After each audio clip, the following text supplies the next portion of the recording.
Selamat pagi anak-anak Miss. Hari ini kita akan belajar tematik tema 4 yaitu hidup bersih dan sehat. Subtema 1, hidup bersih dan sehat di rumah.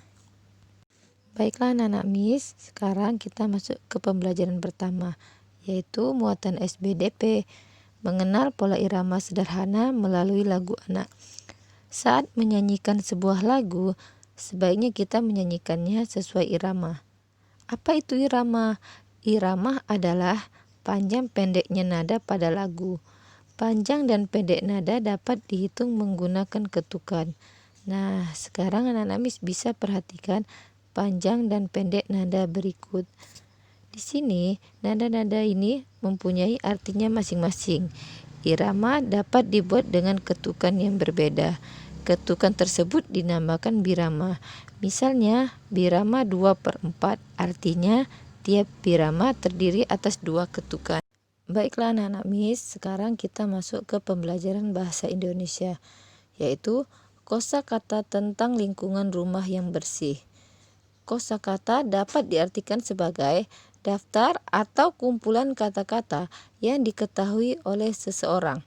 Nah, sekarang anak-anak Miss bisa perhatikan percakapan berikut ini. Komang, ayo bantu ibu membersihkan ruang tamu. Rumah yang bersih akan membuat penghuninya sehat dan terhindar dari penyakit. Baiklah Bu, ayo kita bersihkan.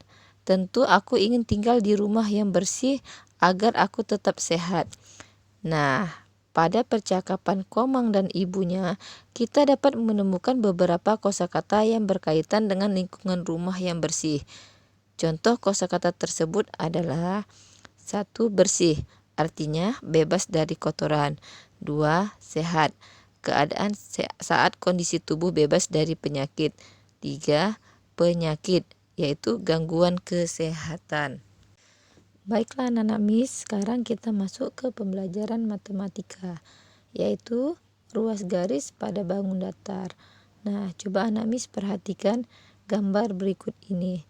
Ini adalah gambar sebuah figura di mana berbentuk bangun datar persegi panjang. Bagian tepi figura dibatasi oleh ruas garis. Jadi, ada 4 ruas garis pada bangun datar persegi panjang. Setiap ruas garis disebut sisi dari bangun datar tersebut. Nah, sekarang anak-anak Miss perhatikan kelompok bangun datar berikut ini. Pada bangun datar tersebut terdapat 4 ruas garis. Jadi, bangun datar tersebut memiliki 4 sisi. Nah, sedangkan gambar yang berikut ini adalah kelompok bangun datar yang memiliki 3 ruas garis. Jadi, bangun datar tersebut memiliki 3 sisi. Baiklah anak-anak Miss, sekarang kita masuk ke pembelajaran kedua, yaitu muatan PPKN. Kegiatan yang menunjukkan persatuan dalam keberagaman. Banyak kegiatan yang dapat kamu lakukan bersama anggota keluarga di rumah. Kegiatan yang dilakukan bersama dapat mempererat persatuan. Contohnya, membantu ibu mencuci piring, membersihkan rumah bersama ayah dan ibu, dan berolahraga bersama ayah.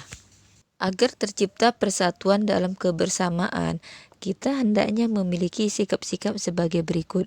1. Tidak bersikap mau menang sendiri. 2. Menghargai pendapat orang lain. 3. Mau bekerja sama dengan anggota keluarga lain. 4. Mau mengakui kesalahan dan meminta maaf. 5. Mau memaafkan kesalahan orang lain. Jika kita dapat menerapkan sikap-sikap tersebut, persatuan dalam keluarga akan tercipta. Baiklah anak-anak Miss, sekarang kita masuk ke pembelajaran bahasa Indonesia, yaitu menuliskan cerita berdasarkan informasi pada gambar. Informasi dapat kita peroleh dengan mengamati gambar. Informasi yang kita peroleh dapat disajikan dalam bentuk cerita. Berikut langkah-langkah membuat cerita berdasarkan gambar. 1. Amatilah gambar dengan seksama. 2. Tentukan tema atau topik gambar. 3. Buatlah beberapa kalimat yang menceritakan isi gambar. 4. Rangkailah kalimat-kalimat tersebut hingga menjadi sebuah karangan yang utuh. Nah, di sini ada sebuah gambar. Kalian bisa mengamatinya dengan seksama. Setelah kalian mengamati gambar tersebut, akan muncul pertanyaan dan beserta jawabannya. Yang pertama, siapa yang melakukan kegiatan dalam gambar? Jawabannya adalah Dedi dan Mita. Kedua, apa yang dilakukan oleh kedua anak dalam gambar? Yaitu merapikan mainan ke dalam kotak. Ketiga, apa akibat jika kedua anak tersebut tidak melakukan kegiatan tersebut? Jawabannya yaitu rumah terlihat tidak rapi dan kotor. Dari jawaban pertanyaan-pertanyaan tersebut, kita dapat membuat karangan hingga menjadi sebuah paragraf, yaitu Dedi dan Mita sedang merapikan mainan. Mereka merapikan mainan dengan bekerja sama. Mainan yang tersimpan rapi membuat rumah menjadi rapi dan tidak kotor.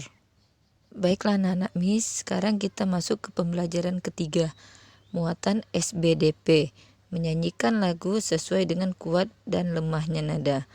Kita dapat menyanyikan sebuah lagu dengan tekanan kuat dan lemah. Perlu kalian ingat bahwa ketukan pertama pada setiap birama lebih kuat daripada ketukan berikutnya. Baiklah anak-anak Miss, sekarang kita masuk ke pembelajaran bahasa Indonesia, yaitu menyebutkan isi teks percakapan tentang lingkungan tidak sehat. Kita harus menjaga lingkungan rumah agar tetap bersih dan sehat. Lingkungan tidak bersih dapat mengundang penyakit. Kamu dapat menyebutkan isi teks tentang lingkungan tidak sehat. Saat membaca, perhatikan kalimat-kalimat dalam teks dengan seksama. Kamu dapat menggunakan kosakata yang sudah kamu ketahui artinya untuk memahami isi teks. Apabila ada kosakata yang belum kamu ketahui artinya, kamu bisa gunakan Kamus Besar Bahasa Indonesia. Contoh kosakata tentang lingkungan tidak sehat misalnya, kotor artinya tidak bersih atau banyak sampah. Yang kedua, penyakit, yaitu gangguan kesehatan. Baiklah anak-anak Miss, sekarang kita masuk ke pembelajaran matematika, yaitu ruas garis pada bangun datar. Banyak benda di sekitar kita yang berbentuk seperti bangun datar tertentu. Kamu dapat menunjuk ruas garis pada bangun datar tersebut. Nah, sekarang coba anak-anak Miss perhatikan gambar berikut. Di sini ada beberapa bangun datar dengan ruas garisnya. Ada persegi panjang, jajar genjang, trapesium, dan layang-layang. Demikian untuk video pembelajaran dari Miss hari ini. Sebagai latihan di rumah, kerjakan halaman 97, halaman 98 nomor 1 dan 2, halaman 99 nomor 1, dan halaman 101 sampai 102. Tugas dikumpulkan dengan homeroom masing-masing. Terima kasih.